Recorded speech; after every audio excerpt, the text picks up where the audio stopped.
नमस्कार. प्रथमतः सर्वांना या ठिकाणी 78व्या स्वातंत्र्य दिनाच्या मनपूर्वक शुभेच्छा. आज शिक्षक भारतीच्या वतीनं शिक्षणाधिकारी कार्यालयाच्या विरोधामध्ये जे आंदोलन केले गेलं आहे, या आंदोलनास वंचित बहुजन शिक्षक आघाडीच्या वतीने मी जिल्हा चिरचिटणीसच्या नात्याने या ठिकाणी बिनशर्त माझा पाठिंबा या ठिकाणी देत आहे. आज जर आपण सोलापूर जिल्हा माध्यमिक शिक्षणाधिकारी विभागाची जर कार्यकारिणीची पद्धत जर पाहिली किंवा शिक्षणाधिकाऱ्याची कार्य करण्याची पद्धत जर पाहिली तर मुळात मान्य शिक्षणाधिकारी हे या कार्यालयात बसताना दिसून येत नाहीत. त्यांच्या पद्धतीने मनमानी कारभार त्यांचा या ठिकाणी चालू झालेला आहे.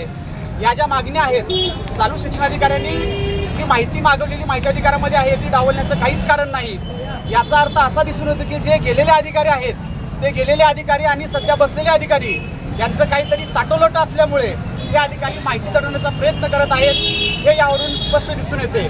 जर खंडपीठाने आदेश दिले असतील आणि त्या खंडपीठाने दिलेले आदेश जर माननीय सचिन जगताप साहेब जर डावलत असतील तर सचिन जगताप साहेबांना या ठिकाणी माझं एवढंच म्हणणं आहे की खंडपीठापेक्षा आपलं पद किंवा आपण हे मोठे नाहीत याची आपण नोंद घ्यावी. भविष्यात जर या आंदोलनाचा उद्रेक झाला तर लक्षात घ्या आपल्याला पळताबोळी थोडी होईल. त्यामुळं वंचित बहुजन शिक्षक आघाडीच्या वतीने आपणास विनंती आहे की आपण सदरच्या मागण्या त्या लवकरात लवकर मान्य कराव्या आणि संघटनेच्या माध्यमातून ज्या ज्या मागण्या आपल्या कार्यालयाकडे दिल्या गेलेल्या आहेत त्या मागण्यांची पूर्तता आपण या ठिकाणी करावी. अन्यथा यापुढील शिक्षक भारतीचं जे आंदोलन असेल त्या आंदोलनाला हातात हात मिळवून वंचित बहुजन शिक्षक आघाडी ही देखील तेवढ्याच मोठ्या निकराचा लढा देईल. आम्ही या लढ्यामध्ये यासाठी आलेलो आहोत की आपल्या कार्यालयाचा अधिकार, कार्यालयाचा जो कारभार आहे हा कारभार अतिशय भोंगळ कारभार आहे. अतिशय बेकायदेशीरित्या हे कार्यालय या ठिकाणी चाललेलं आहे.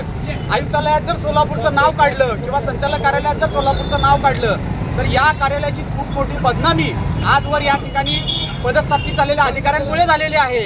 तर हे कुठेतरी थांबावं या ठिकाणी एवढीच मागणी या माध्यमातून मी करत आहे. भारतीचा विजय असो. वंदे